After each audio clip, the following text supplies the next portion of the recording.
Good morning. Welcome to Bellingham Unitarian Fellowship. I'm Reverend Paul Beckel. Welcome to those of you who are here in person and those who are Zooming from wherever you are all over the world.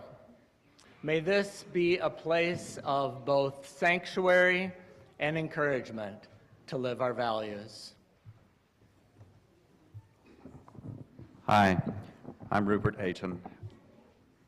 In a celebrants meeting the other week, I noticed this Sunday fell after the Jewish High Holy Day of Yom Kippur and a day before Native American Day. Those two dates resonated with me in part because of my family history and because I worked for many years in Native communities. Today, I'm going to be asking you to join me on a spiritual journey as I seek to understand myself in the context of troubling current events. I use our UU Covenant on Pluralism as my guide, and I hope I don't lose you along the way.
There are so many calls to prayer this week, from those suffering from war and weather to more personal heartaches among us, the death of a grandmother, a younger sister with cancer. As we light the chalice today, let's hold with love all of the cares and prayers among us. Then let's say together our covenant. Love is the spirit of this fellowship, and service gives it life. Celebrating our diversity and joined by a quest for truth, we work for peace and honor all creation. This is our covenant. Before we sing the gathering song, I want to introduce it a bit.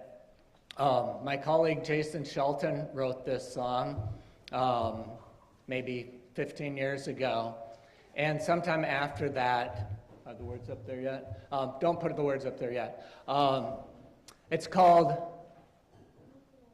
Answering the Call of Love, and I hesitate because when Jason wrote it, it was something else, which you confuse it. It was Standing on the Side of Love, which we've sung many times. Jason decided he would like to ask everybody who sings this song to change the words. Initially, because standing, he felt was an ableist. Not all of us can stand together and sing this. But it turns out there's a wonderful side effect of that. Answering the Call of Love definitely has more of a flavor of humility. Standing on the side of love, to me, feels a little bit like we've got the right answer. We're on the right side. We've been talking about tolerance and balance between tolerance and righteousness over the last few weeks. And yes, there are times that we do need to stand. We need to take a position strongly on one particular issue. But even so, we want to avoid just saying we've got it and they're wrong. So stand as you are able and sing together, answering the call of love. And I won't stumble so much if next time you see, or if you change the words in your own hymnal after the fact. So let's do this. I need a hymnal though. So.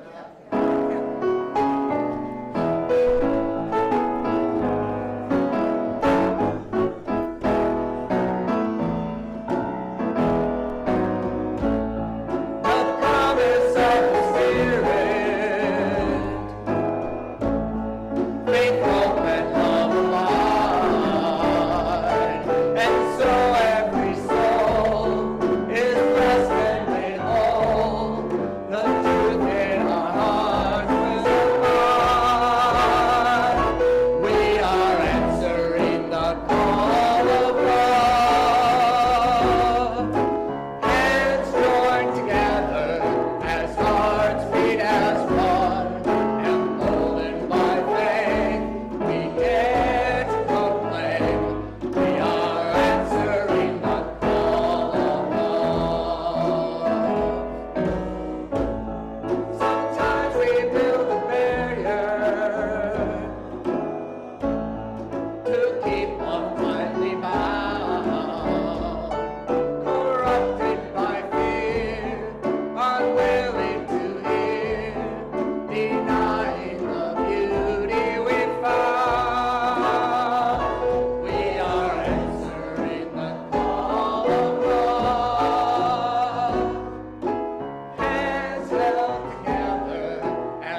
children, why don't you get close, gather around our storytellers. If there are any other children out there that want to come forward for the story.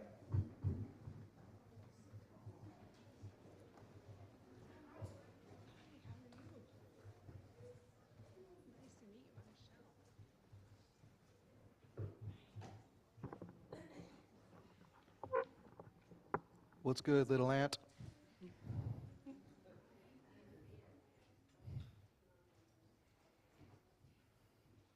Today we're going to read the book Whoever You Are by Mem Fox. Little one, whoever you are, Stan, dedat etan yash. wherever you are, You dine na yash. there are little ones just like you all over the world. Nast nan watut huit east gat. Their skin may be different from yours, and their homes may be different from yours. Who set set?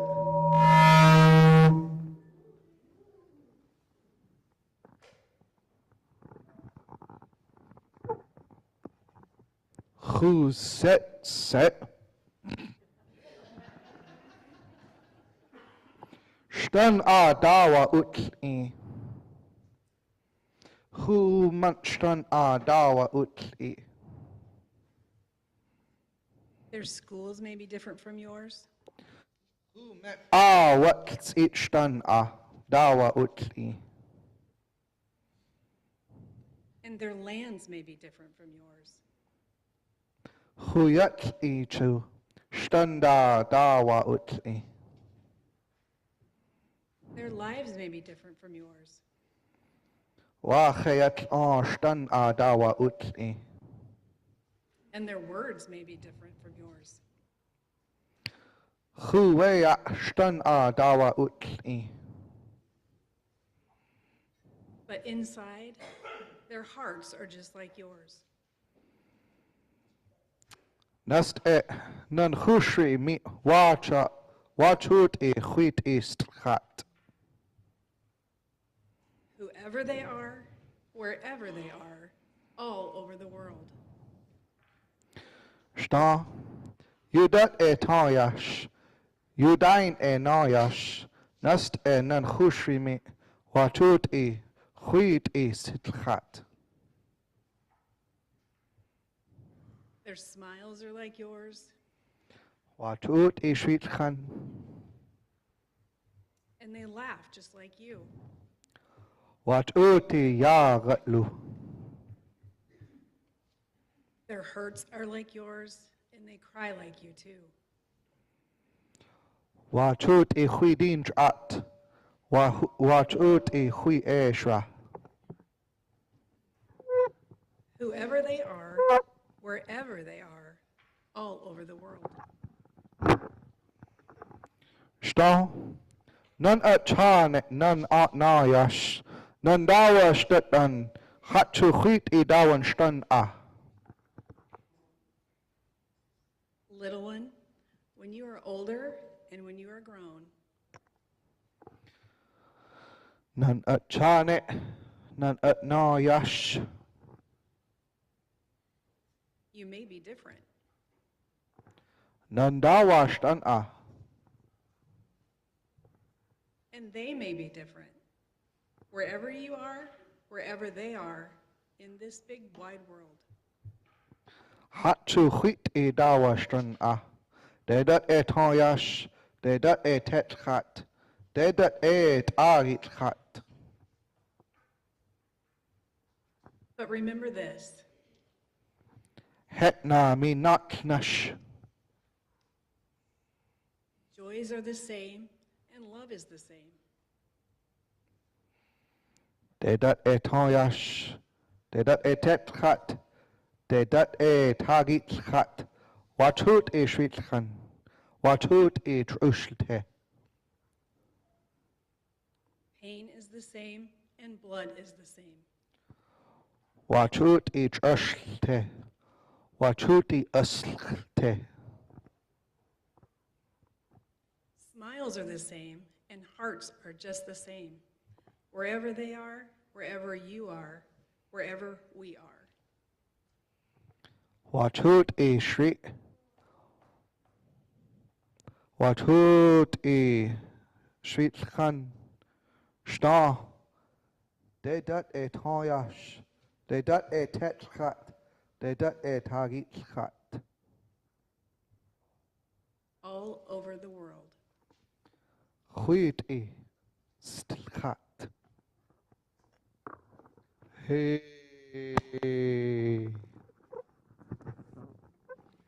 And now as you go to your classrooms, I'm sure you'll notice that each of you is a little different from one another, and you'll have a chance to practice learning about all of our smiles and all of our pains, that we have them all. So let's sing together as you go.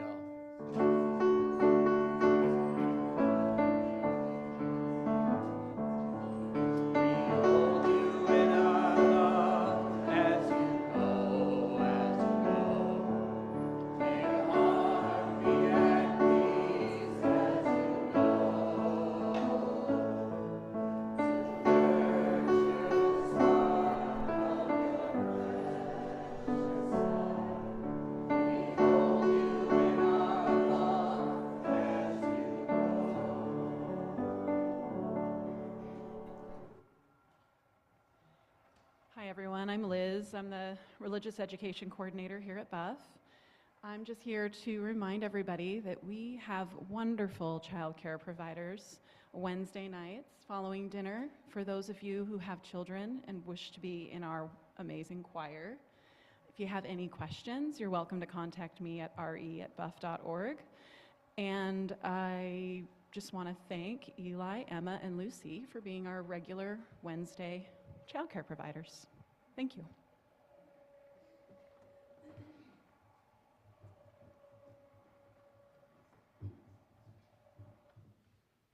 And I want to encourage you to come down to coffee after the service.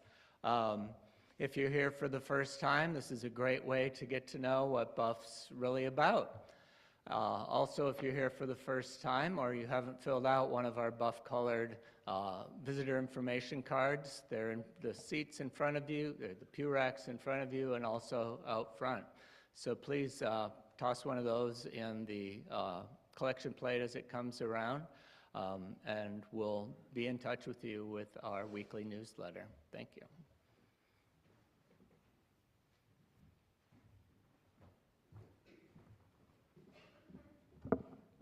Good morning. I'm Drew Betts, And I'm Annie Sorich.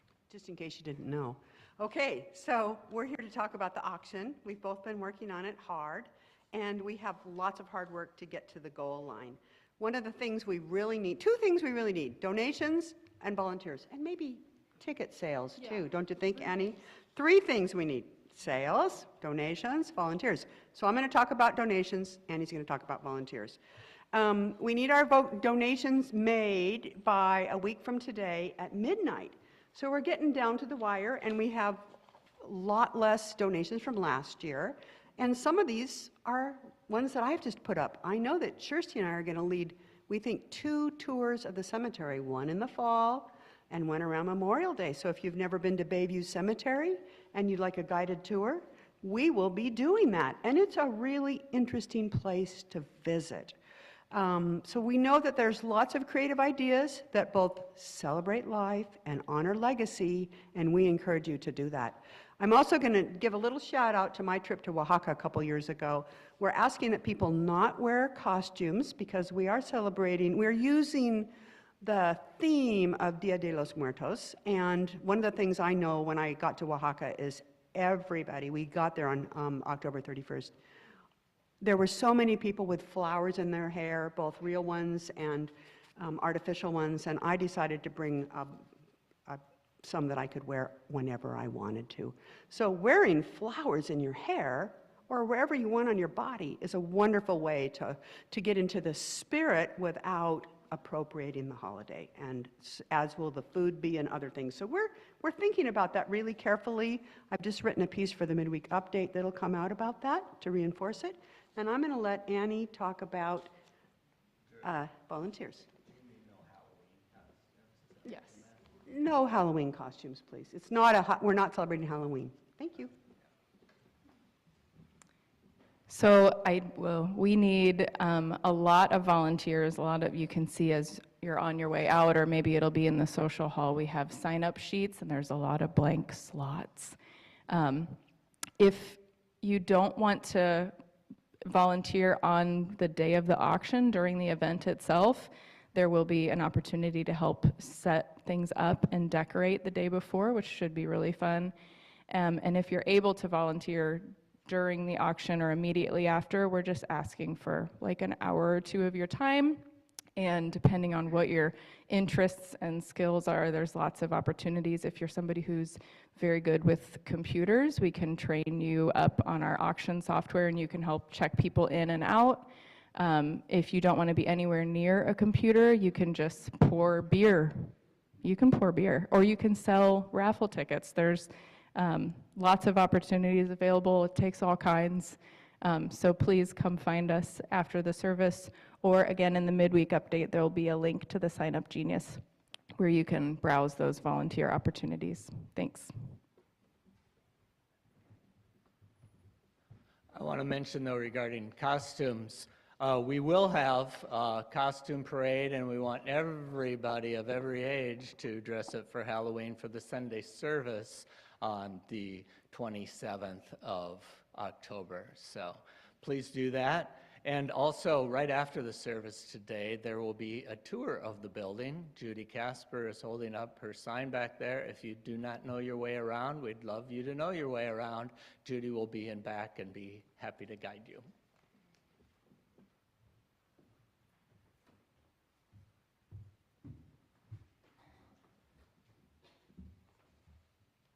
Good morning, I'm Natalie Johnson. My personal pronouns are she and her. I'm part of Uplift, formerly known as Interweave, Buff's chapter of the UUA program to provide a spiritual home and advocate for LGBTQIA2S+ people. Many of us refer to ourselves as queer people. I do. On October 11th, 1987, more than 500,000 people, including myself and many of my friends, marched in Washington, D.C.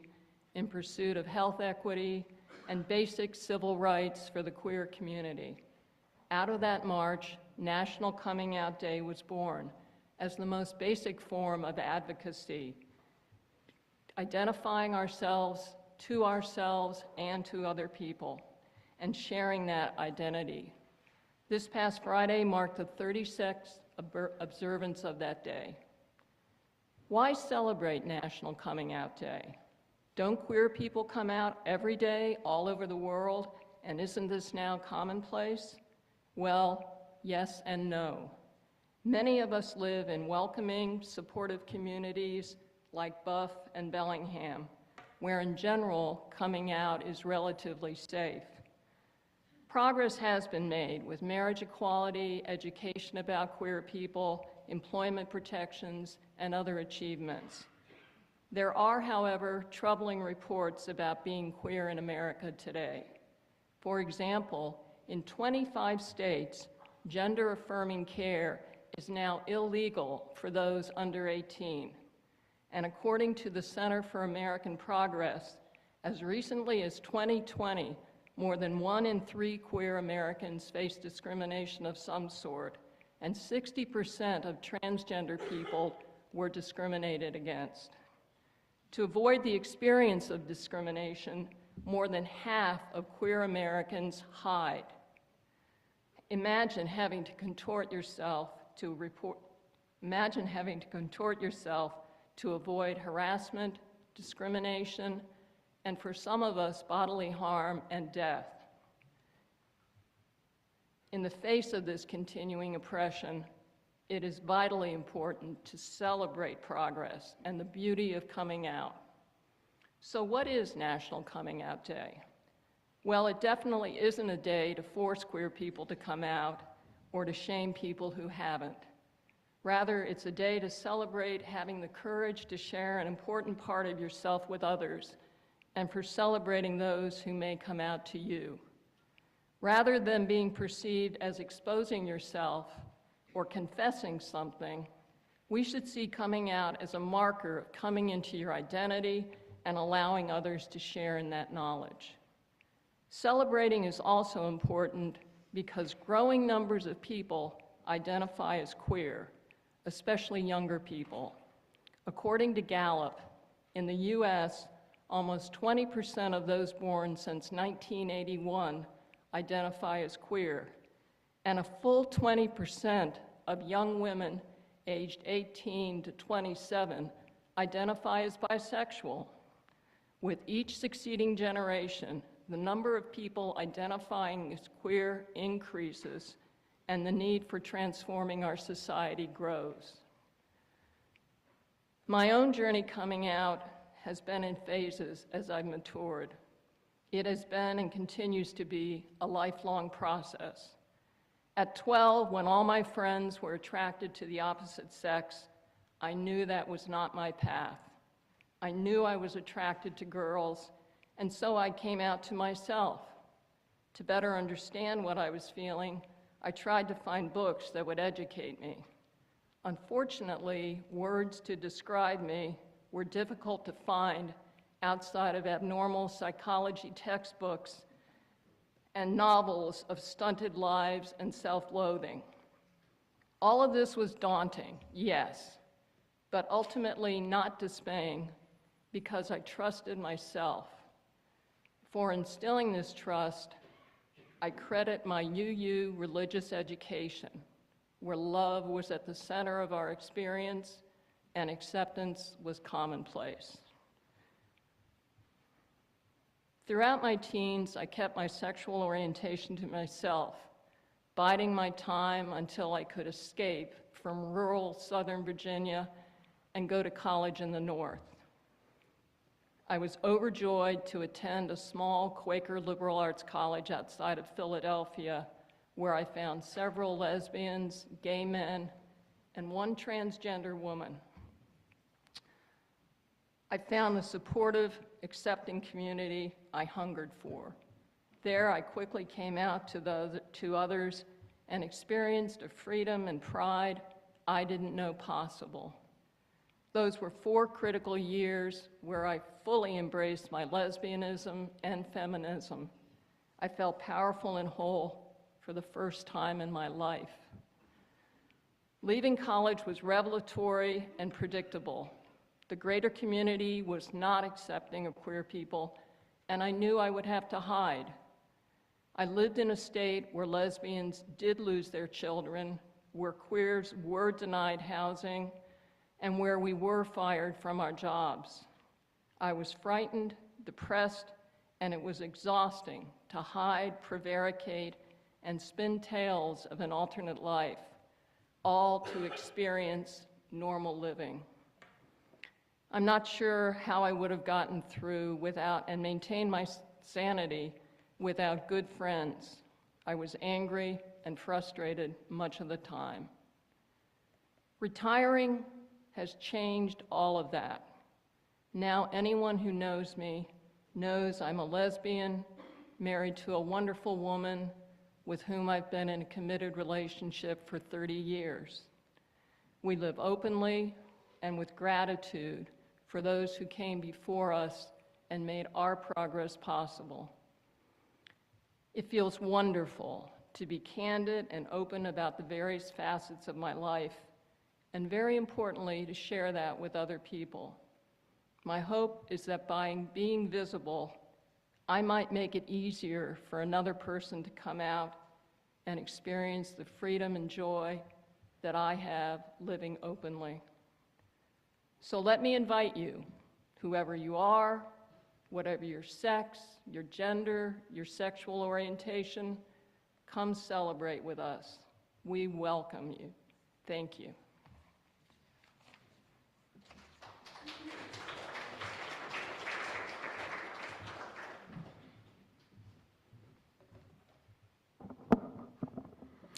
Good morning, again.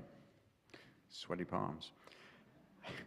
Our pluralism covenant from Article 2 of the UUA bylaws says, "We celebrate that we are all sacred beings, diverse in culture, experience, and theology. We covenant to learn from one another in our free and responsible search for truth and meaning. We embrace our differences and commonalities with love, curiosity, and respect." These words align with my spiritual journey over the last several years. I believe we're sacred beings. I embrace diversity. I try to learn from people who aren't like me. I search for truth and meaning in life. And recently, I have found it easier to accept our differences with love and respect. If this covenant were a pair of shoes, I'd say they feel like comfortable hiking boots. My spiritual journey has carried me into the realm of criminal justice. This work has put me in the company of people who have been incarcerated for some horrendous crimes. I have struggled with that, but recently was given the sage advice to not judge, but exercise judgment, and for that I am thankful. Can we all get along? Some of you may remember Rodney King, who uttered those words to television cameras in 1992 during the Los Angeles riots.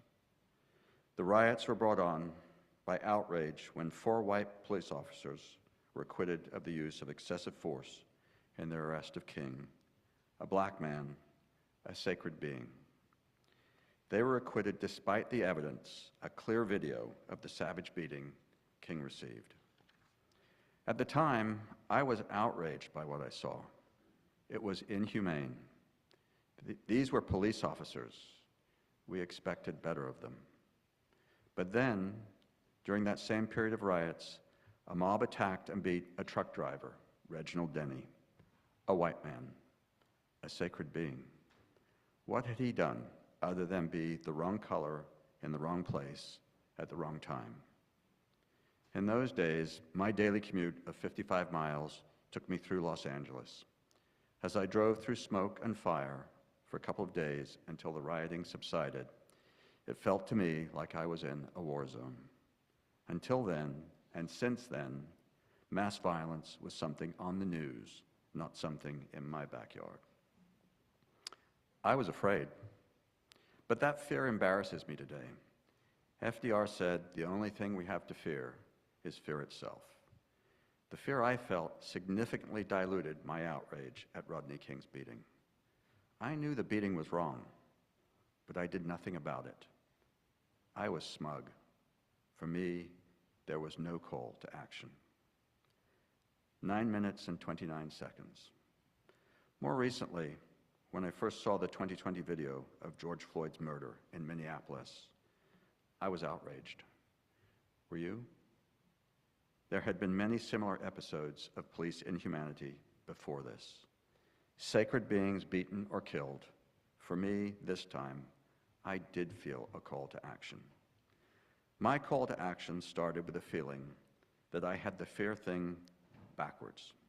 Suddenly, I felt the fear of not doing something, not standing up, rather than the fear of something being done to me.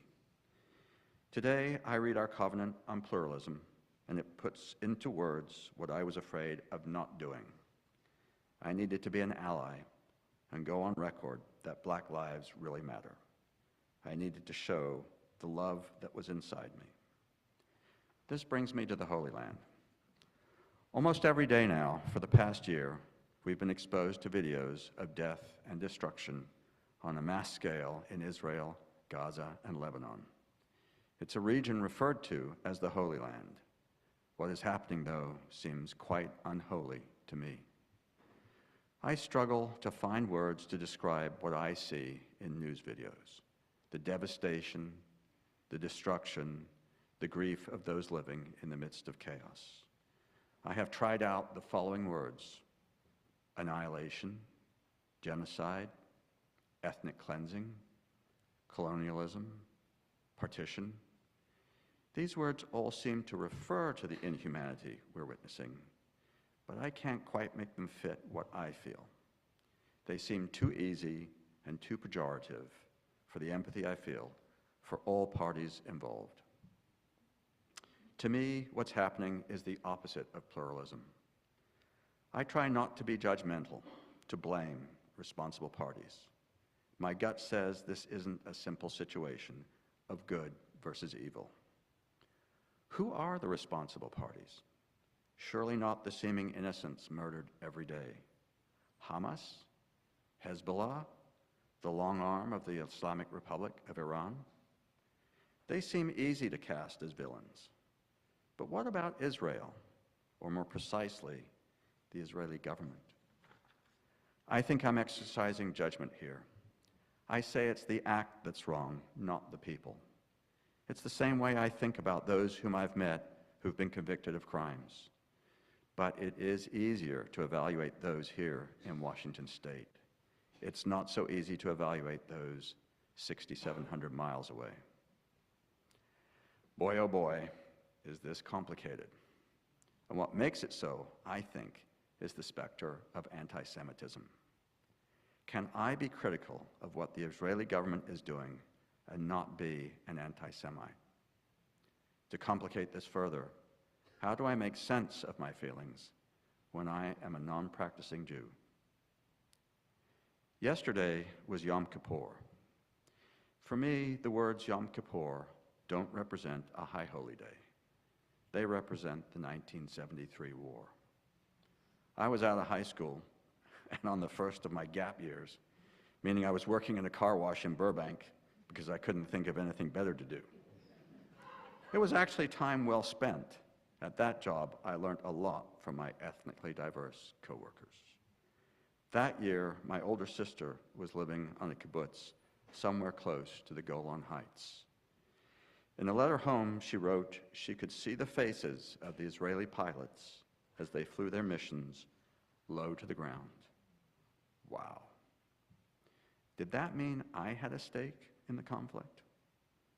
To backtrack a bit, I'm not a religious person, and neither were my parents. I was born in England and immigrated to the US in 1960 at 4 years old. We returned to England in 1965 when I was 9 years old. That's a pretty sizable gap for a little boy. I was in culture shock. England was a very foreign land, especially school, and not just because I had to wear short pants in winter. You can't know how mind-blowing it was for me to go to school every morning and find myself sitting in an assembly listening to an Anglican sermon and singing hymns, and have a daily class in religious knowledge. No separation of church and state in England. My parents had not prepared me for this, but I got used to it. It was my first experience of pluralism, and I learned stories from the Old Testament. But it wasn't the most mind-blowing of my experiences at school. When I was 12 or so, my mother confided to us kids that she was Jewish through her mother, and thus I was Jewish through her. My older sister likely instigated this revelation. Great, I'm something special, I thought. The next day, I excitedly told all my friends, guess what? I'm Jewish, to which I was subjected to day-long torments of Jew boy, a common British epithet. But my friends were not adults, and they soon forgot. But I didn't. I only stayed in Britain until 1969. And looking back, I think mainstream British life was probably difficult for a Jew, and maybe still is. This pains me, as I have such an affinity for fellow Brits. A few decades ago, I found myself working with a congenial British expat. I sensed a tell of kinship and asked him if he was Jewish. He didn't look Jewish or have a name that sounded Jewish. He responded that he would never broadcast being Jewish because he didn't want the aggravation. That was a moment of understanding for me, more significant than being called Jew boy. The aggravation is anti-Semitism. In the last year, anti-Semitism in Britain has been on the rise. Overall, there have been something like 1,800 incidents across the UK. Anti-Semitism in Britain traces back to the Middle Ages, where Jews were not allowed to live there, as in it was a crime to be Jewish. And following that came the original Jewish question, as in how to tolerate Jews as a legal minority. My mother grew up in the Jewish sector of London's poor East End before World War II. Her parents toiled long hours in the shmata, that's clothing trade. My mother was lucky enough to attend a good school and would walk home every day with her best friend, until the best friend stopped walking with my mother on the orders of the friend's parents. Not allowed to mix with Jews, a common theme. When World War II started, my mother and her sister were evacuated to the countryside to live with a volunteer family. It was not pleasant, two Jewish city girls living with country people, but they were safe from the constant nighttime German air raids leveling London. My mother returned to London at 16 to work in the war effort. By then, Germany was indiscriminately launching buzz bombs on London during the day, a new form of terror. If I trace my mother's ancestry back, I find Jacob, my maternal great-grandfather. The census says he was from Russia. I suppose that means the Pale of Settlement, an area of modern-day Russia, Ukraine, Poland, Lithuania, Belarus, and Moldova. Jews could not live outside the Pale. My guess is that he emigrated to London to escape the pogroms. Pogroms. Have any of you read Taras Bulba or seen the Yul Brynner Tony Curtis movie? It's a tale of the 17th century Cossack uprising in Zaporizhzhia, Ukraine, during which there was a pogrom. It was written in the 19th century. Its description of the physical and social features of Jews is unapologetically racist. I ask myself, how could Jews have been so hated and despised down through the ages? Unlike my ancestors, I've never suffered for my Jewish blood. The two-state solution. Palestine's always been complex, from the Ottoman Empire to British mandate and a temporary national home for Jewish people, then to a two-state solution and the 1948 Independence War, and then to subsequent wars and land changing hands to where we are now. Sovereignty for Israel, but not for what is left of Arab Palestine. Plus Jerusalem and buffer zones and illegal settlements in the West Bank. You may object that I am simplifying. I am. But it sure seems to me like there has been no respect for Palestinians. From my point of observation, 6,700 miles away, I don't understand why Palestine's not being given full sovereign recognition by the US and the United Nations. What started as a form of pluralism, two groups sharing a region, has devolved.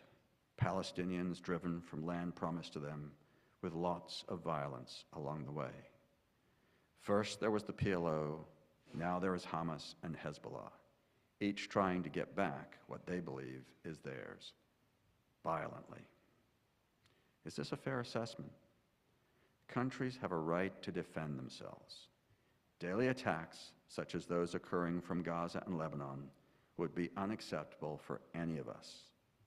But perhaps the Israeli government's complicity in these attacks lies in blocking sovereignty for Palestine. That sounds a lot like blaming the victim. But I think we have to explore the situation. I wonder where the respect for humanity is. When I think about pluralism and Palestine, here's what I worry about. History repeats itself. Crazy is doing the same thing over and over again and expecting a different outcome. I worry that unless attitudes and approaches change, after there is nothing left to destroy, in 20 years, we'll be right back where we are now. So yes, I am critical that the Israeli government is not embracing pluralism, is not letting Palestine have sovereignty. That is easy for me to say, 6,700 miles away, with no dog in the fight. Easy for me to say, as I have been lucky in my life. But still, I believe Speaking out on this issue is the right thing to do. Maybe our UU notions of pluralism play out first in our hearts and minds. Maybe when we privately celebrate all things diverse in culture, experience, and theology, it makes it easier to live with ourselves and makes it easier to actually embrace and acknowledge our differences and our commonalities. What do you think?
So what about here, as in the United States?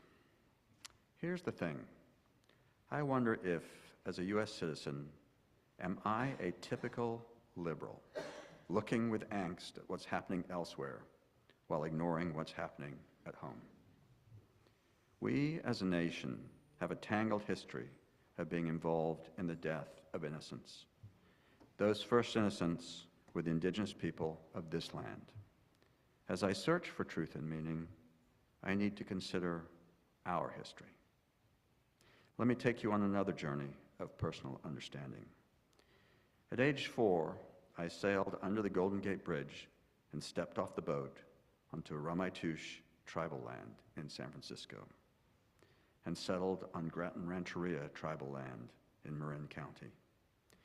Decades later, I lived on Tongva land, Ohlone land, and on Amamatsan land, all in California. Then I lived on Multnomah land in Portland. Now I live on Coast Salish land in Bellingham. But none of those houses were purchased from those tribes. I dare say no one who ever owned those houses ever paid the tribes. But those tribes paid dearly for my eventual presence.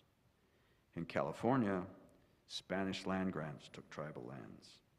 Spanish missionaries enslaved tribal members. We probably all know the story of Wounded Knee in Lakota Territory.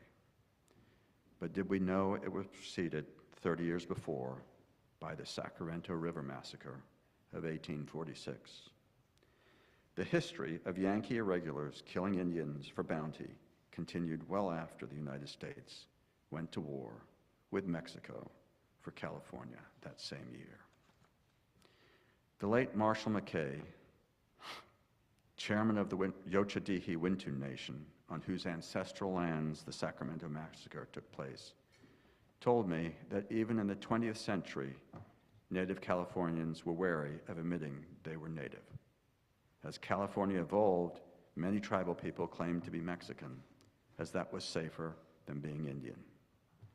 But that came with problems of recognition as the federal government wrestled with its history of broken treaties, changing policies, Native sovereignty, and termination. Along the way, introducing what some tribal people see as the anathema of blood quantum.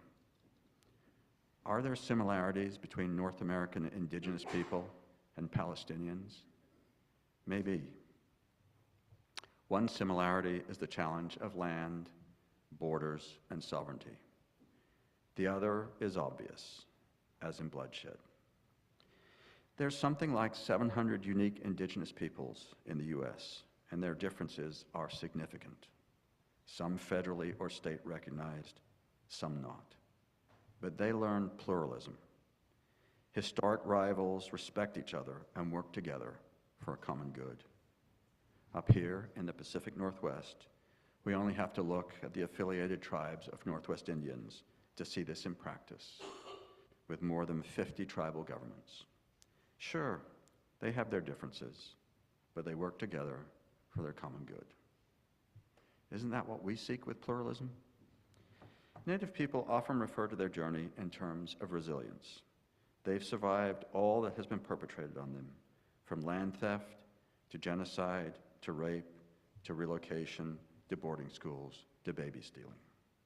Slowly, they've regained their sovereignty, and the general public has started to become aware of the true history of the US.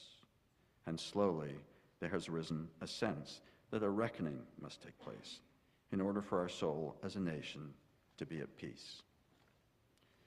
There's talk of reparations, but how do reparations reflect pluralism? I like to think in terms of truth and healing, because it's not the money, it's the respect that counts. I think the need for pluralism is everywhere, every day. Love, curiosity, and respect. Thank you.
That's what I'm asking. Is it working? Fantastic. And this one too? Yeah.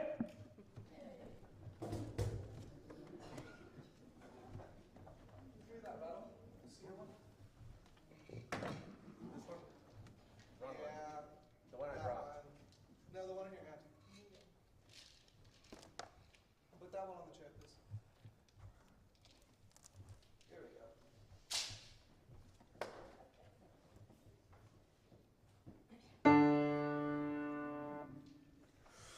One.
Aban Chaya, Ubalo Kalinio, Ashan Lakul Shimana, Rafamim Tarakadot, Umisham Efshar Lalot, Lahabit Yabdav Habaot, Vayom Echad Lasha'anot.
One of the things that struck me most profoundly in Rupert's remarks was, do we have a dog in the fight?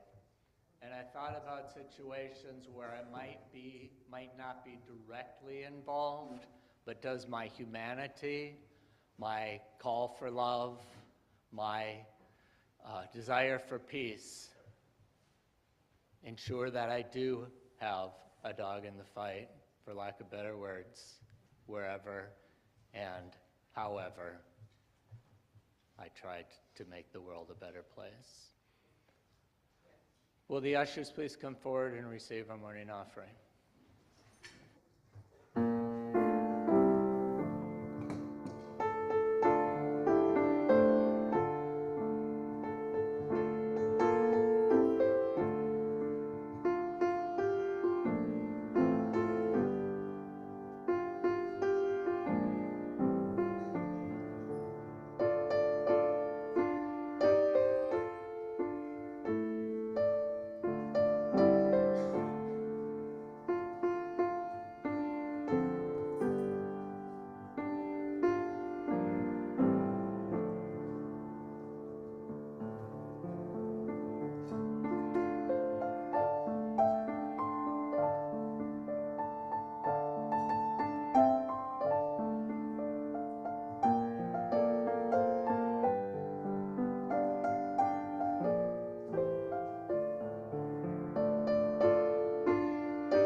Thank you for your financial gifts today, and thank you for all that you do in all forms in this building and beyond these walls to live into our mission to work the values that you profess. Whatever gift you've been given, please call that out to the world with me with hymn number 318, We Would Be One. 318 in the gray hymnal.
To whatever extent you have experienced that oneness, that grace, that love, go out and pay it forward. And let's gather around to sing about love and freedom.